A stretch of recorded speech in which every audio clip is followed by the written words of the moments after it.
The writer James Baldwin once famously said, "Not all that is faced can be changed, but nothing can be changed until it is faced." These words feel especially true at this time of year, a season that the larger culture tells us should be full of light, laughter, color, and celebration. Yet, for many of us, this season is a time when shadows lengthen across our spirits, a time when grief sharpens its edges, a time when loss becomes more tender, not less, a time when loneliness sits down beside us uninvited but persistent, a time when the dark corners of our lives feel closer than the brightness that surrounds us. Into this sacred space, we bring the wisdom of poet David Whyte, whose poem Sweet Darkness, which is included as an insert, begins with these words. When your eyes are tired, the world is tired also. There is something profoundly compassionate in that first line. It recognizes a truth we are often reluctant to name, that exhaustion is not a sign of failure, but a sign of being human. When our eyes are tired, when our spirits feel heavy, when our hearts feel bruised, the world can feel overwhelming, not because the world itself has changed, but because we have reached the limits of our endurance. Whyte suggests that when we feel this way, it is time not to push harder, not to pretend, not to hold ourselves to impossible standards, but to rest, to allow ourselves to stop, to acknowledge that we are weary. But he says something even deeper. When your vision has gone, no part of the world can find you. There are moments in our lives when we feel invisible, even to those who care for us. When grief blurs the outlines of our days, when loss or pain or uncertainty causes us to disappear from ourselves, when nothing feels sharp or clear or real, when we drift through our own lives like ghosts.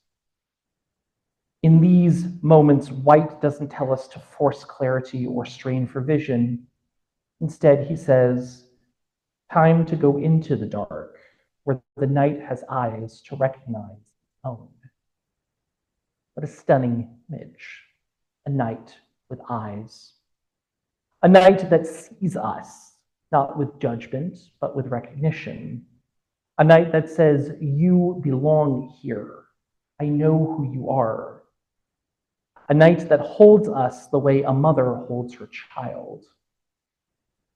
This is a radical reversal of how we often think about darkness. We are taught, culturally, theologically, psychologically, to fear the dark, see it as a place of danger, confusion, or despair. Many religious traditions emphasize moving from darkness into light, as if light is the only place where truth can survive. But truth is not found solely in the bright and the beautiful.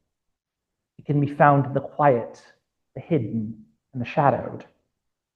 Our chalice flame may be a symbol of hope, but it is also a symbol lit within darkness, meaning lives in both places. And David Whyte insists that darkness is not only to be endured, but to be trusted. There you can be sure you are not beyond love. This is the promise that is important to hear. You are not beyond love. Not in your sadness, your confusion, your emptiness, your heartbreak, your fear, your loneliness, not even in the parts of yourself you would rather not see. Because the dark knows you. The dark recognizes you. The dark will not leave you behind. The dark will be your womb tonight. Think about that. The dark as a womb, place of beginning, a place of gestation, of formation, of becoming, a space where we are held gently, quietly, intimately, where something new can grow. It is a place where you are surrounded so that you can become. In the same way, this moment is not a detour from the holiday season, it is part of its necessary truth. For Advent is a season of waiting, and waiting is its own kind of darkness, a time when something is happening within us that we cannot yet see, a time when hope is taking shape slowly, quietly beneath the surface. Hope, after all, is not always a bright and shining thing. Sometimes hope is a faint pulse. Sometimes it is the barest flicker of a flame. Sometimes it is just the recognition that we have made it through another day. White then offers this. The night will give you a horizon further than you can see. There is grace in admitting that we cannot always see where we are going, in allowing our vision to be limited, in the possibility that life might be larger than our immediate suffering. In the deepest dark where our eyes cannot see, the horizon stretches farther. The darkness expands our imagination. It gives us room to breathe. It allows us to let go of the illusion of control. This does not mean that the darkness promises clarity. It does not promise answers, but it does promise possibility. It promises that what feels like an ending may yet be a beginning. The poem then turns, as many good poems do, toward challenge and invitation. You must learn one thing: the world was made to be free in. This is not a simple freedom, not avoiding pain or the freedom from sorrow. It is the deeper freedom to be oneself, to be true, to be honest, to be vulnerable. A freedom that says, I can bring all of myself into the world, my joy and my grief, my strength and my weariness, my clarity and my confusion. A freedom that says, I do not have to pretend. This is the gift, the freedom to be exactly who you are in this moment without apology.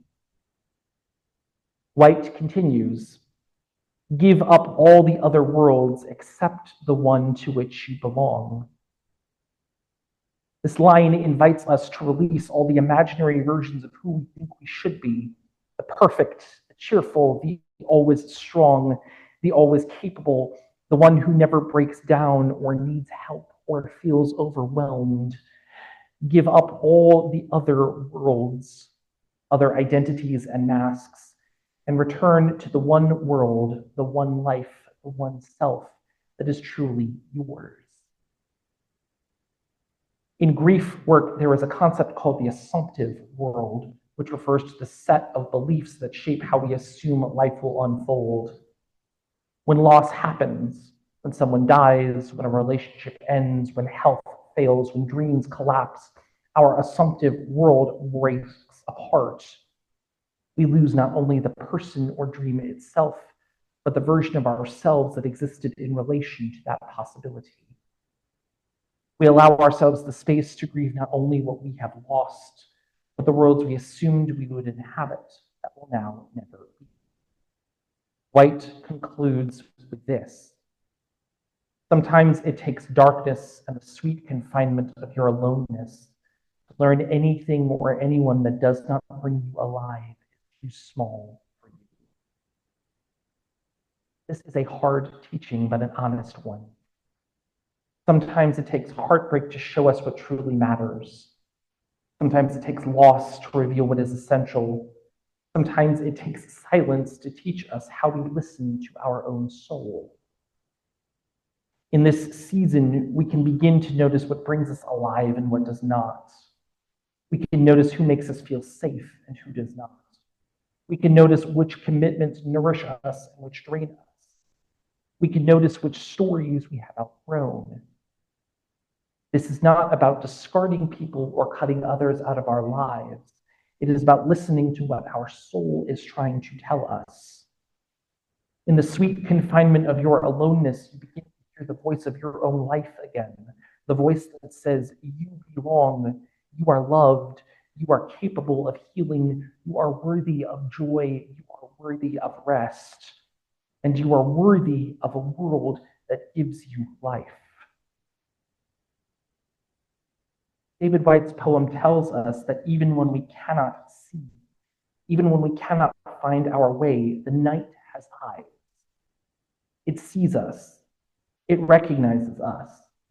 It holds us. It guides us gently to the horizon we cannot see. Today, I want you to hear this blessing. You are not lost.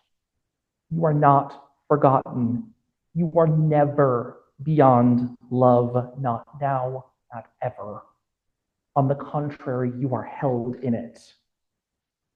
Even if your vision has gone, even if you feel invisible to the world, even if the holidays deepen your loneliness or sharpen your grief, even if you are carrying things you have not yet spoken aloud, the night has eyes to recognize its own, and the world was made to be free in.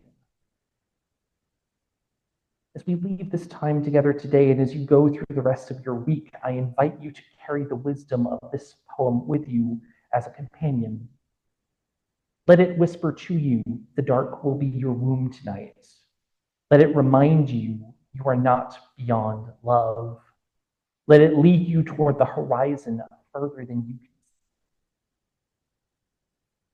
see. May this be a time of sanctuary, a gentle fire where your spirit can breathe again. May the dark be your womb tonight, and may hope, quiet, steady, patient, be born again within you. May it ever continue to be so. Blessed be. Amen. Shalom. Assalamu alaikum. Namaste. Thank you all so much.